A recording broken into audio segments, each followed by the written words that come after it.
Good morning. It's Monday, December 26th, and this is a Fox News alert. Shocking news from Hollywood. Breaking overnight. Pop star George Michael has died.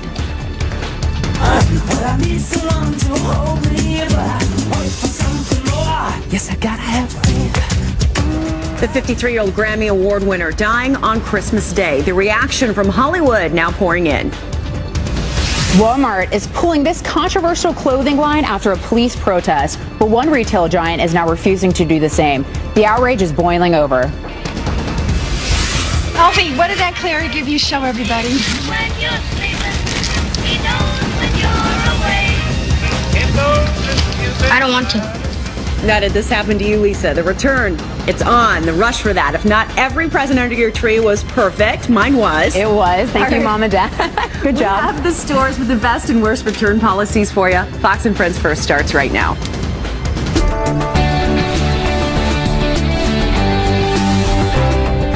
Wake me up before you go.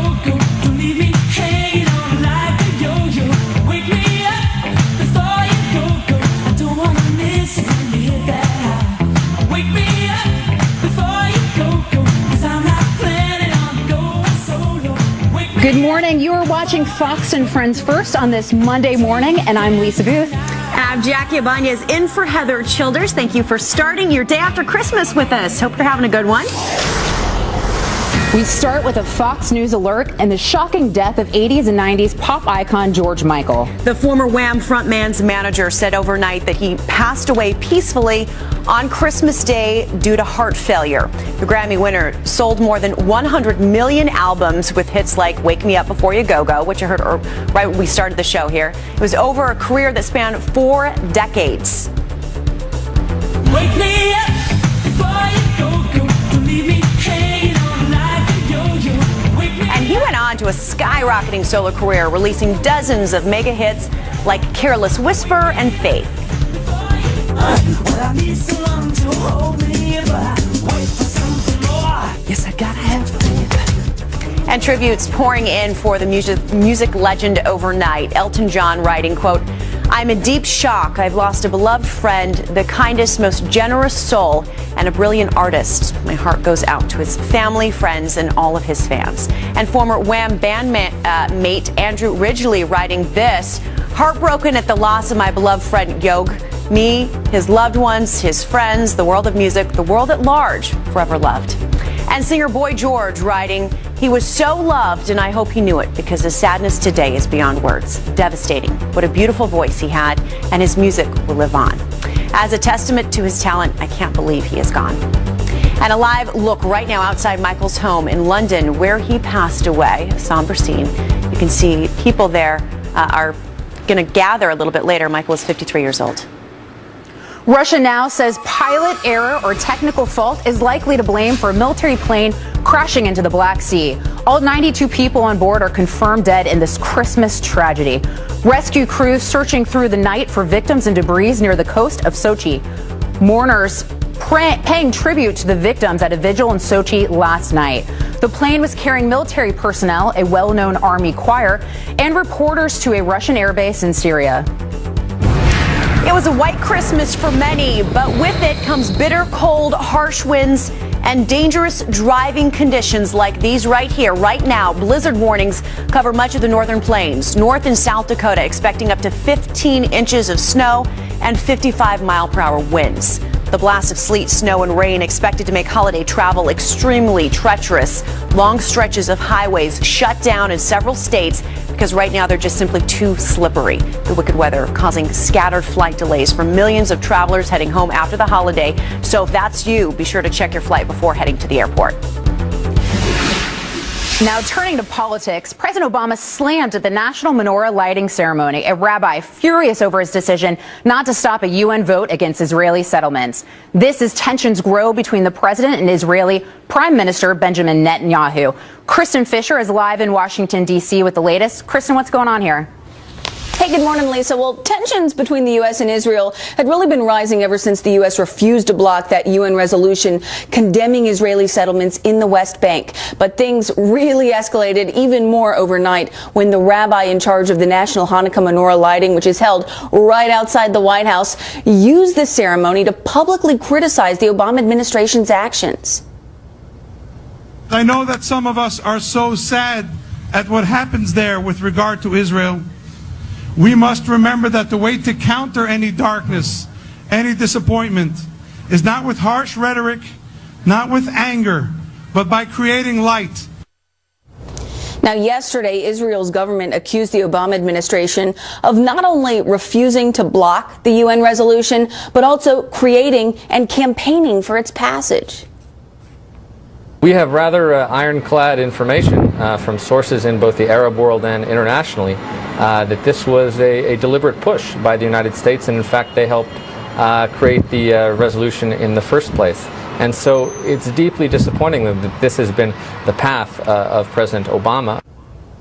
So the Israelis say they have ironclad information that the U.S. was behind it, but the White House is countering that. They're firing back by saying, quote, the U.S. did not draft this resolution, nor did the U.S. introduce the resolution. The Egyptians, in partnership with the Palestinians, are the ones who began circulating an earlier draft of the resolution. But at the same time, the U.S. did refuse to use its veto power at that Security Council vote. President-elect Trump said the big loss yesterday for Israel in the United Nations will make it much harder to negotiate peace. Too bad, but we will get it done anyway. So a change in U.S. policy ushered in by a change in administrations is exactly what the Israeli Prime Minister is now banking on. Lisa and Jackie? Thank you, Kristen. Thank you so much. President-elect Donald Trump taking steps to shut down his charity to avoid any possible conflicts of interest. But it's not enough for some Democrats. Kelly Wright also live in our nation's capital this morning with all the new drama. Kelly, good morning. Jackie and Lisa, good morning to you as well. President-elect Trump is attempting to distance himself away from what ethics experts say could become a potential ethical conflict. The president-elect issued a Christmas Eve announcement that shows his effort to untangle his presidency from any conflict with his charitable Donald J. Trump Foundation. In a statement, Mr. Trump states, because I will be devoting so much time and energy to the presidency and solving the many problems facing our country and the world, I don't want to allow good work to be associated with a possible conflict of interest. But Democrats are very critical of Mr. Trump's effort. Eric Walker of the DNC states Mr. Trump's foundation announcement is a wilted fig leaf to cover up his remaining conflicts of interest and his pitiful record of charitable giving. Walker goes on to slam the Trump Foundation, citing how there have been reports of Trump using the foundation as a slush fund, buying portraits of himself, attacking political enemies, and accusations of attempting to bribe elected officials. Mr. Trump defends his charity, stating this: the foundation has done enormous good works over the years in contributing millions of dollars to countless worthy groups, including supporting veterans, law enforcement officers, and children. In the Wall Street Journal, Richard Painter, who served as chief White House ethics lawyer under former President George W. Bush, applauds Mr. Trump's move, saying it is a step in the right direction. Back to you. Kelly Wright, live in our nation's capital this morning. Thank you, Kelly. Thank you, Kelly. Well, President Obama thanking troops for their service on Christmas in his last address to them as Commander-in-Chief. I just want all of you to know that it has been the privilege of my life to serve as your Commander-in-Chief. The president going on to say that as a citizen, he'll remain grateful for them and jokingly reminded them that he still has access to the golf course at the Hawaiian Marine Corps base. You can see the crowd looking less than riveted during the president's final Christmas tribute to the troops. And just hours from now, Pope Francis will deliver the Angelus prayer after sending a wish of peace in his annual Christmas Day Mass. Close to 40,000 people lining up at St. Peter's Square for the Pontiff's Sunday service. He urged people around the globe to remember migrants, refugees, and those living in poverty. He also pressed for a negotiated solution to the Syrian war. Well, look at this. Prince George stealing the show as the royal family heads to Christmas Mass. He's such a cutie. Dressed in his Sunday best, the young royal enjoying a Candy cane is only a young royal would as he walks alongside his parents and little sister, Princess Charlotte. Queen Elizabeth, she is still sick with a cold, missing church, but still sending out her annual Christmas message saying small acts of goodness inspire people. It's a great message. It's the first time the Queen has missed Christmas Mass in nearly 30 years. We wish her well. And a Merry Christmas from the Bush family. Jenna Bush Hager sending out this sweet photo from the family's Texas ranch. She captioned it, "My whole crew wishing you love this Christmas." Former President George W. Bush, his wife Laura, and daughter Barbara joined the Hager clan on Christmas Eve. Oh, that's a cute photo. So cute. All right, well, the time is now 8 after the hour. He harassed Ivanka Trump until they kicked him right off the plane. Uh-oh. Is it a bad idea to do it in front of everyone's kids?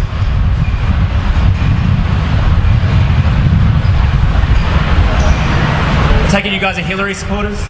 I love how he had a lot to say on the plane, but all of a sudden he had nothing to say to the media, huh? Might have the tables turned. Karma strikes. Those tables really have turned on the professor, angry about the election. You got to hear this. Actress Carrie Fisher suffering a massive heart attack right before Christmas. The huge update on her overnight condition. And what happens when you refuse to shave until your team wins a game? Sure, it's pretty itchy. Looks a little something like this. But not for long, the big victory for this weatherman and his Cleveland Browns. But first, as we head to a break, a look at some of your Christmas pictures. Santa her list.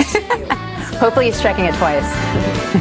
We want to wish you a very Merry Christmas. With a ho, ho, ho and a kiss beneath the shiny mistletoe.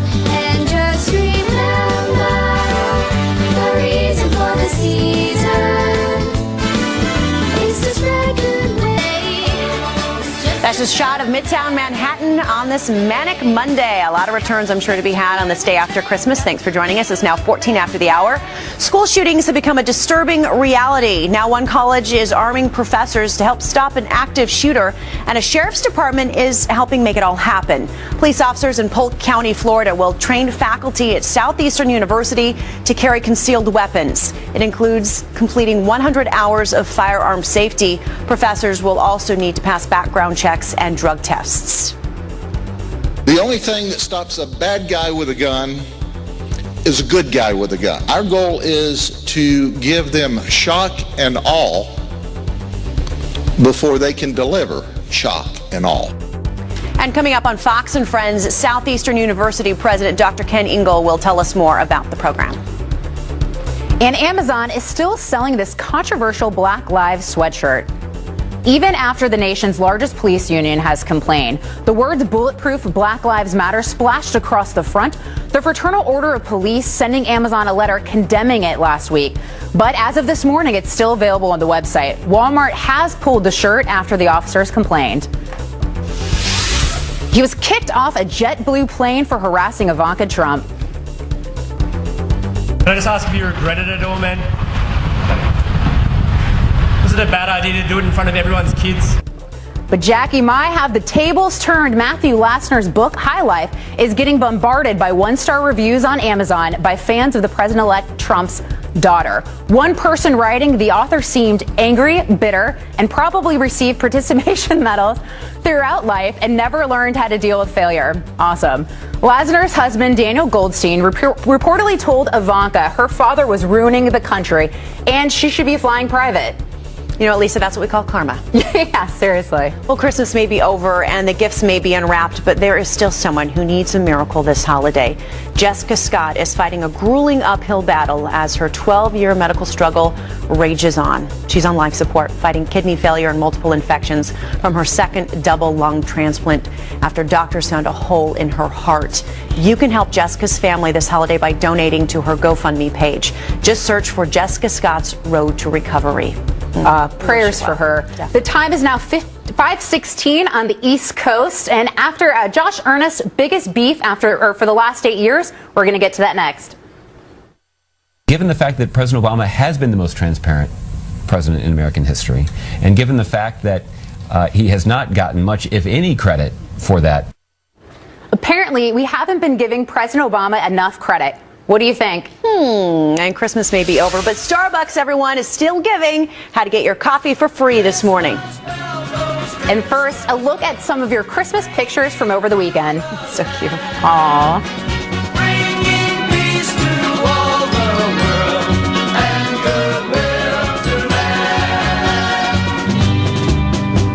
The Baron made Snoopy fly to the Rhine and forced him to land behind the enemy lines. Snoopy was certain that this was the end when the Baron cried out, "Merry Christmas!" The most transparent president in history? That's apparently what the White House thinks of President Obama. Press Secretary Josh Earnest says Mr. Obama has responded to hundreds of thousands of Freedom of Information Act requests, but he hasn't gotten any credit. So he questions how transparent President-elect Donald Trump will be. Given the fact that President Obama has been the most transparent president in American history, and given the fact that he has not gotten much, if any, credit for that from journalists, what incentive does a guy like Donald Trump, who I think has a predisposition against transparency when you consider the way that he handled his tax returns, what incentive, what argument does anybody have that there is a benefit for him to be more transparent? But the interviewer here is questioning that claim, saying Mr. Obama has denied countless FOIA requests. The New York Times is using its Christmas editorial to hurl some major accusations at the right. The Times accusing Republicans of stealing a seat on the Supreme Court and saying that it should have been filled by President Obama. The column says, in part, it was stolen by top Senate Republicans who broke with long-standing tradition and refused to consider any nominee. Mr. Obama might send them because they wanted to preserve the court's conservative majority.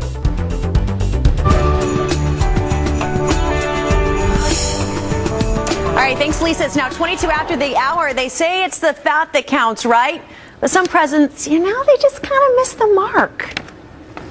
Alfie, what did Aunt Clary give you? Show everybody. When you're sleeping, he knows when you're awake. I don't want to. That face does not lie. I love a Christmas story. Here with tips on returning unwanted holiday gifts is Consumer Reports Money Team's Lauren Lyons-Cole. Good morning. Good morning, Merry Jackie. Christmas. Thank you. Same to you. Thanks for coming here. Okay, so let's chat about what to do and not to do when returning a gift this morning. Okay, do you open up the gift? Say, you got a pair of something you don't love. So here's the thing. When you're returning a gift, you want to make sure that the packaging looks as though you haven't touched it. Even better, don't open it. But if you have, you want to put it all back together. Because if the retailer can't put it back on the shelf and sell it immediately, they could charge you a restocking fee of up to 15%. And that's the last thing. You don't want to lose money if you're returning a gift. When you're returning it, what exactly do you need? Do you need the receipt or a gift receipt, your license, what? Yeah, well, it depends a lot on the retailer. Definitely bring in the receipt if you have it, because you're more likely to get the credit, to get the refund right away. A lot of stores these days are requiring your ID as well, because they don't want you to, be fraudulently returning any sort of item. So you want to bring your ID, have that with you, have the receipt if you have it, and smile, right? I mean, it always helps to come in a good attitude with the customer service. That is so true. I hate to say it, but I usually try to spark up a conversation like, hey, how was your Christmas? Like your dress, and it goes a long way. Yeah, they probably see it coming, but I think it's nice, right? Yeah, but you know what? In today's hustle and bustle, people can be really mean and nasty. Absolutely. So that goes a long way. Yeah. Let's talk about some of the retailers that are easier to return items than some others. Right. So depending on where you got that gift from, it's going to be easier depending on where you're going. Costco, of course, is a really easy. We have a full screen here. They don't require the receipts, so you can head over to Costco. For most items, bring it back. Makes it really easy. JCPenney, Bed Bath & Beyond, Kohl's. Yeah. Okay. Yeah. I know with Costco, we can literally return anything, and they give you a full refund, and that goes a long way for me as a consumer. Right, it makes you feel much more valued. If absolutely. You can, that way you're more likely to shop there. I think it's a good policy. What about the places that are hard to return items? There's going to be a lot of places. Barnes & Noble, actually, you only have 2 weeks to return your item and get a full refund. Other ones that aren't good, Forever 21, if you're buying cute gifts this holiday season, Sears, Kmart, GameStop. These places, if you received a gift from there, you want to make sure to head out to the stores today. It will be crowded, but you might as well get a jump start on it. So you think the best advice would be to head out as soon as you can can to return that. You have 2 weeks, some of them you have 60 days, but your advice is get out there. Yeah, another thing you can do, if you're not sure, if you do have the receipt, flip it over. A lot of times the policy will be on the back. Head to the retailer's website, if not, or give them a call, because you want to make sure you don't lose out on that return. Okay, great. Lauren Lyon Cole, we appreciate you being here, and I hope everyone doesn't have a lot to return today. I'm sure everyone had great presents. All right, thank you so much. The time is now 25 after the hour. President Obama making his last stand. President Obama is beginning to figure out that his legacy is like one of those dolls that as the air comes out of it, shrinks, and he's in this desperate frenzy. The midnight specials he's been working on and the fears now being raised of last-minute regulations. Up next on Fox and Friends First. Don't go away.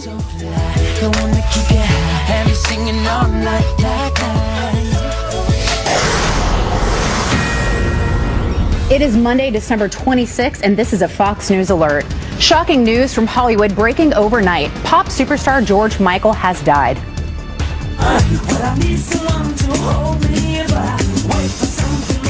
Yes, I gotta have faith.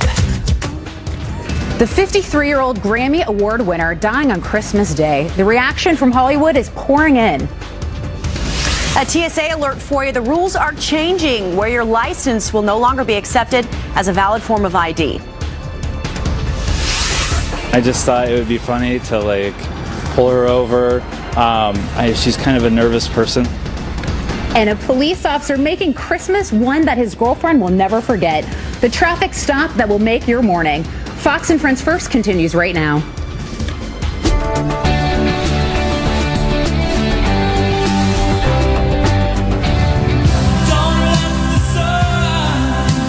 From Metro North Railroad. In September, his union said he was seeking the disability for PTSD brought on by the December 2013 incident.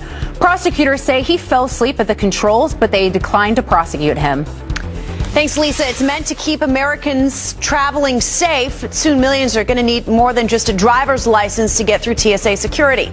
People in 9 states, including Pennsylvania and South Carolina, will have to use a passport, military ID, or a resident card. Nearly a decade ago, the 9/11 Commission recommending the Real ID Act, making it harder for terrorists to use fake IDs, to switch starting in 2018.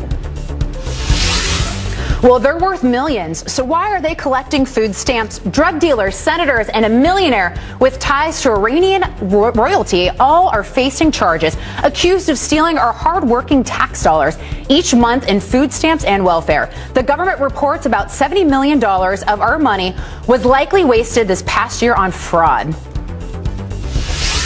And Christmas may be over, but it's not too late to cash in on holiday treats from Starbucks. The coffee chain is offering free espresso drinks for 1 hour every day through January 2nd. 100 Starbucks stores a day are holding the pop-up cheer parties. It's from 1 p.m. to 2 p.m. So mark a calendar. Locations, well, they change each day, so you'll have to be lucky. Check out Starbucks.com for a long list of where you can get that free espresso.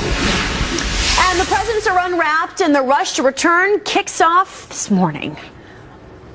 Americans are expected to return $60 billion worth of unwanted Christmas presents this year. Oh, no. Mm-hmm. All right. Melissa Edezia is live at Walmart in Secaucus, New Jersey, with the calm before the crush of all the people. Good morning.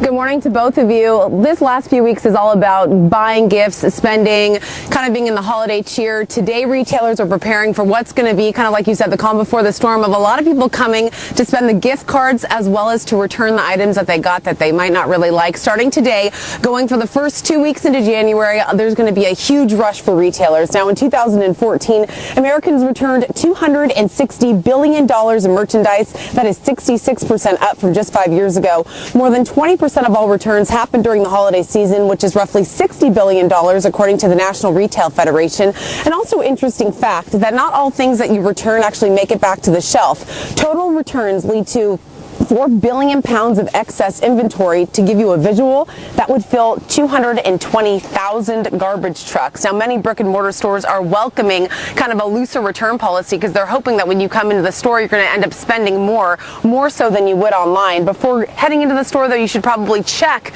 to look and see if the return policy is a little bit more lenient. I know that Amazon is offering a lot of leniency in their return policy.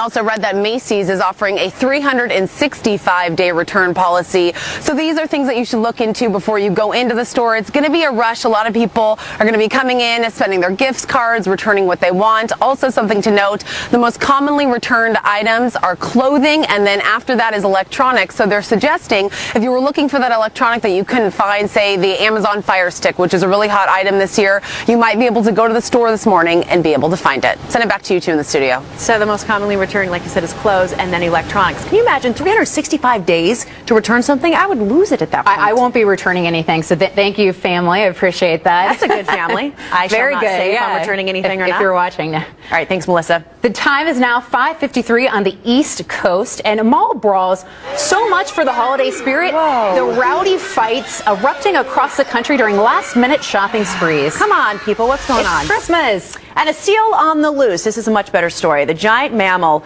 who broke out for a little holiday stroll and then got on top of a car, and we'll give you the rest of that story. But first, another look at some of your Christmas pictures. Bushels of fun. Now the jingle hop has begun. Jingle bell, jingle bell rock. Jingle bells chime in jingle bell time. Dancing and prancing in Jingle Bell Square. In the frosty air. What a ride.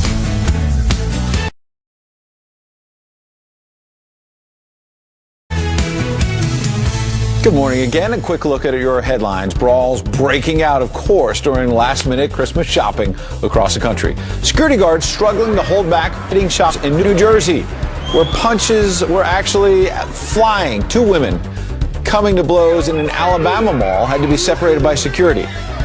Meanwhile, a brazen robbery caught on camera at a Sprint store. You can see two men swiping cell phones and making a run for it. The theft part of a bigger problem in the South Florida area. The owner says 3 of his other stores were hit by burglars in recent months. Ooh, Abby. Thank you, Ed. Well, tributes are pouring in this morning as the world mourns the shocking death of George Michael, the man behind mega hits like Last Christmas, Faith, and Wake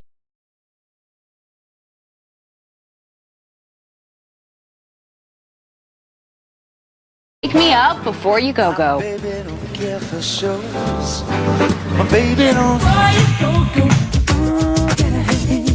I didn't home with the breaking details as people are getting used to the fact that he has passed away at the young age of 53. Willem. That's right. I mean, this was a man who wrote his first hit age 17, Careless Whisper. So it's been nearly 40 years now at the top of his game in the pop world. Clearly a lot of people here in this area of North London very sad, coming to pay their respects to George Michael's super staring in mind, of course, that he was involved in LGBT activism since he was outed as gay in the late 90s. He, over the years, has campaigned for children's charities, worked with Band-Aid to help famine victims in Ethiopia, made the first visit to China as part of the pop duo Wham. That was the first visit by a Western pop act to China in the mid-1980s, and more recently has secretly been giving millions of dollars to children's charities here in the UK. No surprise then, of course, people here coming to pay their respects at his home in this very nice part of North London, surrounded by other homes belonging to celebrities and artists, historic Highgate. It's where we are at the moment. A lot of people coming to leave flowers, cards, notes, candles. Very sad day in North London. Hey, Willem, real quick, anything about the circumstances regarding his death? How he passed away? Was he sick for a while? Is he known to have a heart ailment or anything else going on? Because he was so young. So all we're getting in terms of information is from the local police up in Oxfordshire. That's about an hour and a half away from here, where he had a countryside home.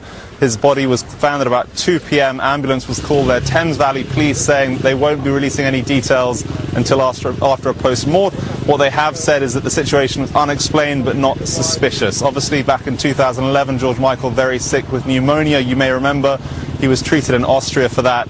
Said it was touch and go at the time. So as yet, no firm details on how he died. All right, we'll keep following that one. Yeah. Willem, live for us in northern London. Thank you, Willem.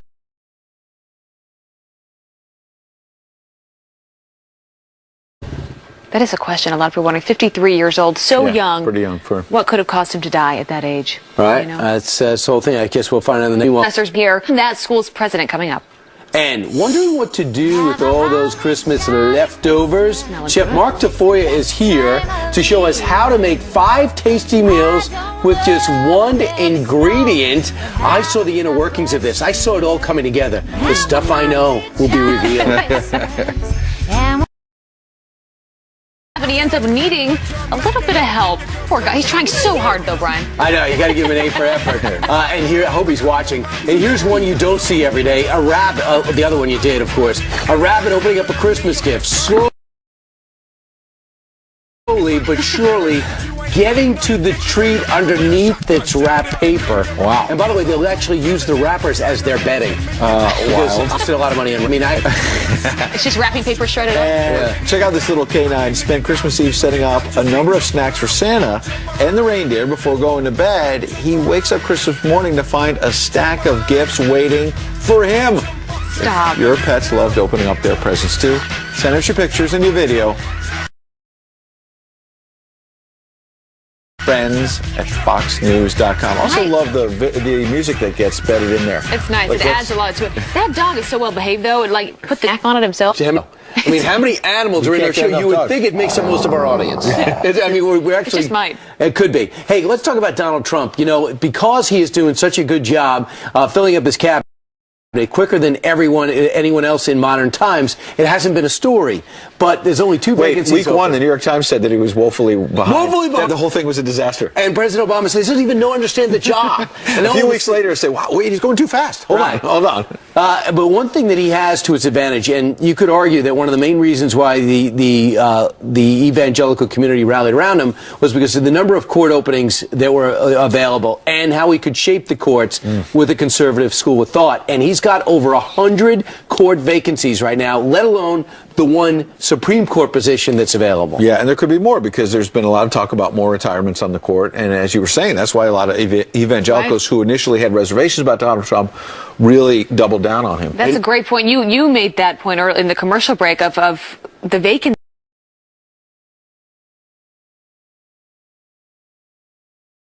And why that's so important for the court. And that is why so many people got out to vote, especially evangelicals. Really the reason why you could say that he ultimately won this election. And one of the great things that make most so good the cheese, because when they go up to be examined and cross-examined, and it's not going to go smooth in the best situation, you're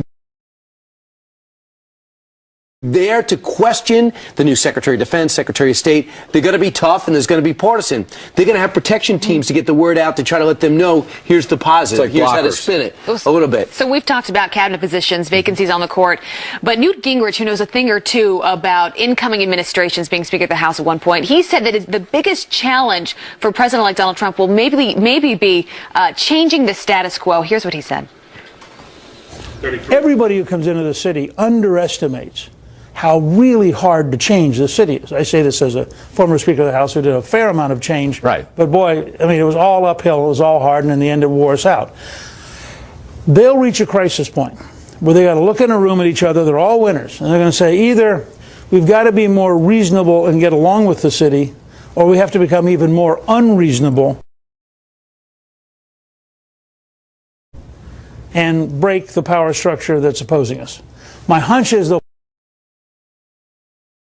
pick the latter, but that will be the decisive moment of his domestic presidency.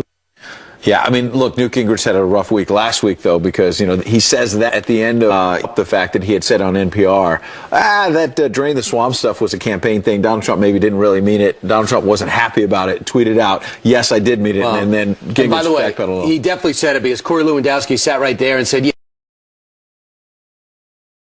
yeah, that's like 8 or 9 on his priority list. And then Donald Trump pushed back and said, it's still top. So we don't know what the truth is. But since just by trying to drain the swamp, you're draining. When it comes to the evangelical vote, people point out that Donald Trump is not known for being a very religious person, like George W. Bush was known for that. And they said, why was he so attractive to the religious vote, no matter what you are, especially the evangelical vote, which might have delivered him in the presidency. Plus, he won the Catholic vote by 7 points. So Jerry Falwell Jr., who's president of Liberty, said this to Chris Wallace yesterday. Listen. He made it very clear who his Supreme Court picks would be if he was elected. I think that was a big factor. Some of the social conservatives on the platform committee, the Republican National Committee Convention, told me that not since 2004 has any Republican candidate allowed them to set the platform without interference. But Donald Trump was the first one who had done that in a long time. So when he said he loved the Bible, when he said, you know, it's his favorite book, Only Above Art of the Deal. Art of the Deal. Yeah, said that. But then people say, "Wow, what's your favorite passage?" He's like, "I like them all." So when people say, "Well, he's not really as religious as that's what I say about your book, right?" Yeah, I talked to her last hour, and she is someone that advises him, someone that he calls all the time. She spoke to him yesterday, as an example. She said not a lot of people know this side of President-elect Trump, but he's actually a very religious person. Spiritual, he calls himself, right? Spiritual person, which can mean a lot of things. And for many people, religion is a very private thing. Something they don't talk so openly about, but it might it be does something he impact weaves their into life. his inaugural address in terms of how it. So he went guides to him. church on Christmas Eve and got a standing ovation. He went in with Melania. The church that he got married in Florida back in 2005, a church with a lot of meaning for him. But obviously that's going to play a role in his presidency, as it does for anyone who's in that office. Right, and you talk about playing a role. That's the role we asked Lisa Booth to play. And sometimes she says yes, sometimes she talks to her, and she says no. Lisa, we asked you to give us the updates of the news, and you could reject our overture, or you could accept it. Do you accept it or reject it? Of course I accept it. I would never reject you, Brian. All right, thank you. All right, well, sad news out of Michigan. Overnight, a desperate situation for people forced from their homes on Christmas is getting worse by the hour. A sinkhole opening up in a suburban Detroit neighborhood is threatening nearly 24 homes. Crews are working around the clock, but say it could be weeks before people can go home. At least one of those homes is severely damaged. A faulty sewer line may be to blame. School shootings have become a disturbing reality. Now one college is arming professors to help stop an active shooter, and a sheriff's department is helping make it happen. Police officers in Polk County, Florida, will train faculty at Southeastern University to carry concealed weapons. The president of the college joined us earlier to explain why. We are being very intentional in creating safety and security. And our students absolutely are grateful for us. Parents bring their students on our campus to check out the university. The number one question, what are you doing to take care of our sons and our daughters? The program includes completing 100 hours of firearm safety. And this aide, we all know, who will write President-elect Trump's inauguration speech. It's aide Stephen Miller. The 31-year-old has written both of Trump's prepared speeches this year, including his RNC acceptance speech. Border security of the issues that are expected to be in his January 20th address. Miller will be a senior policy advisor for the Trump administration. Christmas may be over, but there's still someone who needs a miracle this holiday. Jessica Scott is fighting a grueling uphill battle. Doctors found a hole in her heart 12 years ago. Now she's in a medically induced coma, fighting infections from her second double lung transplant. Her family launching a GoFundMe page to help with the mounting medical bills.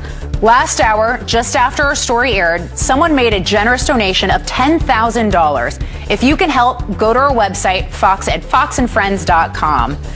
And those are your headlines. That is very generous, Lisa, and we're glad that you brought us that story. But it's really remarkable. Thank you, Lisa. Right, the only thing better than the Christmas meal itself is feasting, of course, on leftovers the next day. Right, let's take a foreshot now. So what's new on that menu for today's After Christmas special? Chef Mark Tafoya is here to show us what we can do with our leftovers. Yes. Hey, Mr. Chef. Nice to see you guys. Smells good in yeah, here. so we're getting going. Where do we begin? Well, here's the thing. So watch, you got a lot of turkey left over from Christmas. Thanksgiving? Right? Yeah. No, hopefully not Thanksgiving, right? But, I like to start with a good product, obviously. Okay. Right? So, you got your wonderful turkey. Hain Celestial has an incredible brand from Plainville Farms. No,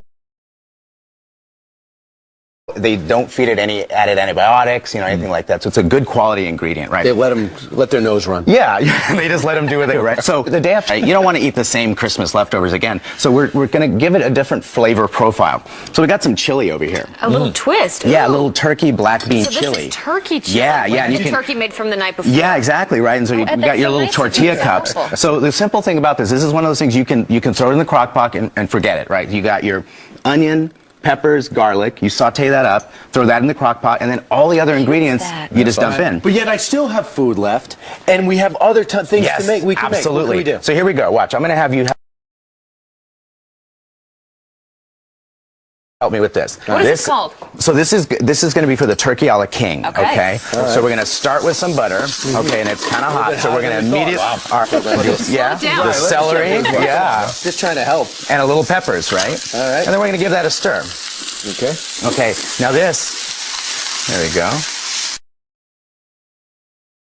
Look at you. That's the start of it, right? I wish I could do that. Now we're gonna. I've got this already made here. This is ready to go. All right. So now to thicken this up, here's the thing. We're gonna get in our turkey, and we're gonna add in our peas, right? And then this is the great thing, right? A lot of times, recipes that are thickened start with a roux. Right. We're not gonna do that. We are gonna make a slurry. So here's some chicken.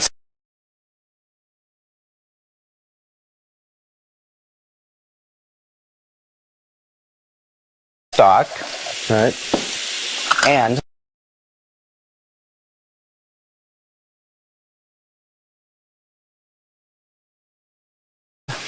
a little bit of flour, right? Makes it really simple. All right. That's all it is. It's chicken stock. Yeah, and chicken flour? stock and flour. That, or are you gonna get okay? Right. So we're gonna throw that in, and then as that comes to the boil, the flour is gonna thicken up, Should I right? put this more in then? Do we? Yeah, add it in. Finish it up. There you go. You're like abundanza, right? Right, exactly. Yeah, throw in the peas, right? So that's going to thicken up nicely. We're going to add a little milk. It's gorgeous recipes up here. So here we go. I'm just going to show you over here. So we've got some turkey pasta primavera, right? So again, like I said, colorful and beautiful. Yeah, we want to have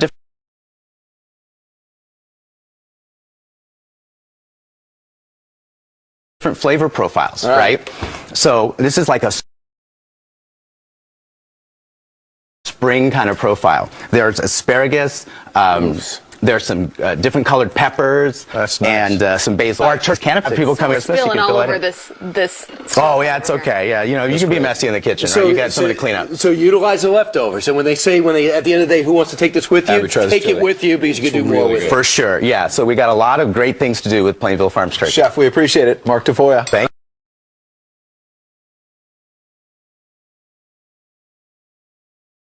you. Mark, good to see you. All right, dig in. All right. Okay.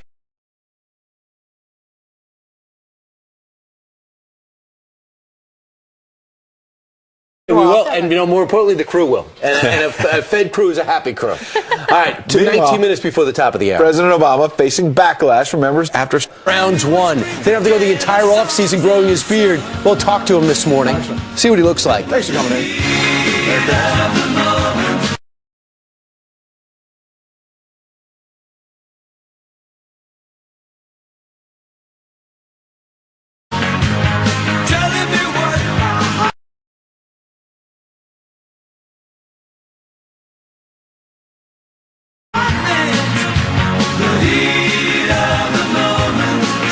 And Fox 8 weatherman Scott Sable made a vow to not shave until the Cleveland Browns won a game.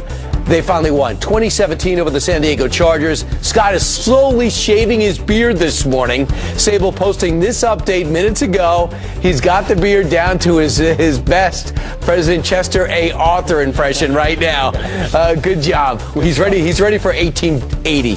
Fun stuff. Now time to turn to the sobering reality of what happened at the UN. Members of President Obama's own party now outraged over his refusal to back America's greatest ally, Israel, in Friday's vote on that big resolution at the UN. Our next guest is one of them.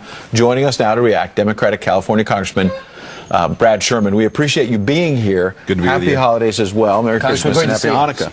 I wonder what you think was behind this, because we had Alan Dershowitz the last hour, and he sat down with President Obama in the Oval Office years ago, and he said, I'll always have Israel's back. Alan Dershowitz said he didn't know he meant stab Israel in the back. I think this is more of a party than the in this. I've been urging the administration to declare before the election that they wouldn't do this. It would have helped us a little bit. And it's not as significant. First, legally, it's under Article 6 rather than Article 7 of the UN Charter. and it's a repetition of the 1979 resolution. So publishing it again may be politically significant. Sure. But it has no legal But it's happened in the context of just weeks before Donald Trump takes over. And President Obama could have gone out the door supporting Israel. He chose a much different path. Yeah, and at the same time, he's reacting to the appointment of David Friedman as the next ambassador. Hardliner. And that appointment may turn out to be as harmful in the other direction as letting this resolution go in the UN. Because one of the things that he wants to do is move the capital of Israel to Jerusalem. The capital's always been Jerusalem. We ought to move our embassy to Jerusalem. The Embassy, site rather, which yeah. I visited that the Israelis have had for our embassy has been Israeli territory since 1948. Right. It's not controversial. So let's talk about this. How come, for the most part over the last 8 years, the congressional voice has not been heard? The Senate of the House. You've made this clear. Senator Schumer's not happy. Clear leader in the House. Do you feel as though this White House just been ignoring you guys? Well, they have a bit of a different approach. They do listen. I've been there often, talked to the president often. Is this personal? In your opinion?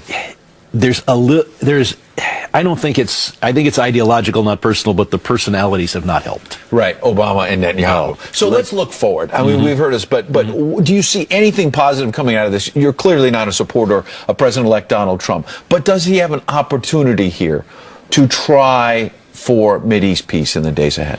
We're always going to try toward Mideast peace. Under this president, we may have given too much solace to the Palestinians to make them think that they're going to get every square inch of the West Bank in their new state. And now the appointment of David Friedman may cause some on the Israeli right to get the wrong impression and think that they can get we need compromise. We need to be pushing both sides toward compromise. A couple more questions. Number one, do you feel if Hillary Clinton was about to become president that he would have felt, the lame duck president would have felt an urgency to do this? There were rumors he was going to do it either way, but I think it would have been much less likely. I think Hillary would have been much more influential. You remember Trump asked him not to do this. I'm sure a Hillary request would have been taken a lot differently. And also, you wouldn't have had a David Friedman appointment. This is, in some ways, a snapback to what Trump has already done in foreign policy, and that is appoint somebody who seems to be opposed to a And this two-state White House solution. has been saying, look, one president at a time, and that Donald Trump should have stayed out of the way. Again, you're no supporter of Donald Trump, but are you glad that he, at least as the incoming president, stood up for Israel? Is that a good sign? I think Trump's position on the resolution made a lot more sense, but Trump's appointment of a anti-two-state solution ambassador to Jerusalem, and it should be Jerusalem, is a mistake on the other side. Congressman Brad Sherman from California. We appreciate you being here. Thank you. So you are for moving the embassy? Always have been. Great. Up next, Christmas coming a little early for one deputy in need. We have this heartwarming story. His fellow officer steps in with a life-saving gift, and they say, Brian, a higher power there intervened. Yep, both officers will join us next. Plus, several artists won't be performing at President.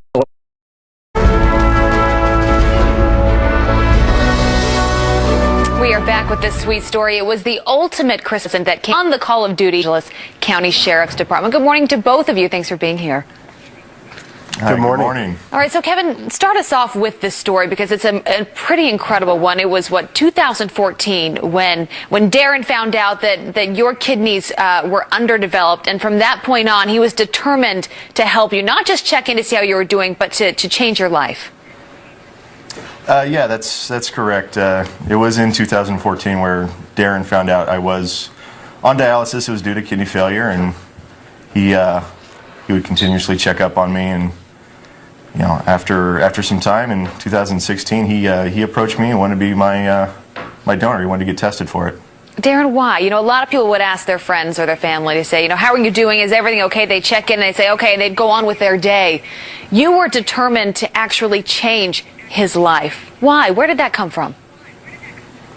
Initially, I was like so many others where I said, man, that kind of sucks, and it stayed there for a few years. And then the more I dived into my faith, the more I read some of the stories in the Bible about sacrificial giving. We just celebrated Christmas, and for me, Christ is his life, death, and resurrection is the ultimate gift.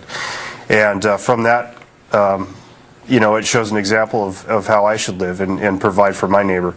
And this opportunity kind of pulled on my heartstrings, and I believe that God was directing me, and I decided to reach out to Kevin and try to give him this gift. It just gives you chills. Such a powerful story. Kevin, how has your life changed since? Because you just had the surgery, right, just a few months ago. It's about a month ago now. Overall, my health is much, much better. But what I have most now is the time back with my family that I no longer have to spend going to dialysis and regular checkups and things like that. So that's been the biggest change that I've experienced. And Kevin, you've talked about that too, a higher being being responsible for your life being changed forever now. That Darren's said that multiple times, and it's definitely, I feel that we may have been put together for this reason.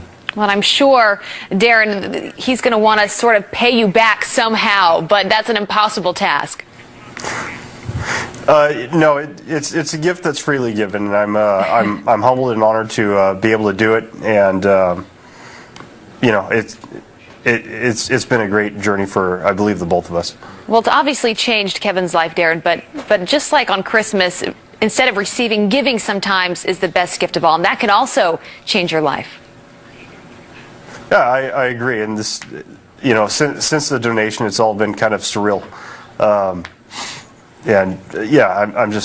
elated. I'm happy for it. Darren or Kevin, any last message? When you have Darren here, anything you want to say publicly to him? We've discussed it before. I am forever in this man's debt. I am eternally grateful for what he's done for me and my family, and it's hard because thank you just doesn't seem like enough. Well, I love the story. So powerful, especially during this time of year. Kevin, Darren, thank you for being with us. Thank you for your service as well, both of you. All right. Thank you very much. So much. All right, thank you. Have a good day. All right, it's a new trend taking the internet by storm. Dads face swapping with their babies. Take a look at that. But what does it look like when we here on the Curvy Couch do the face swap? We are about to find out, and it could get creepy.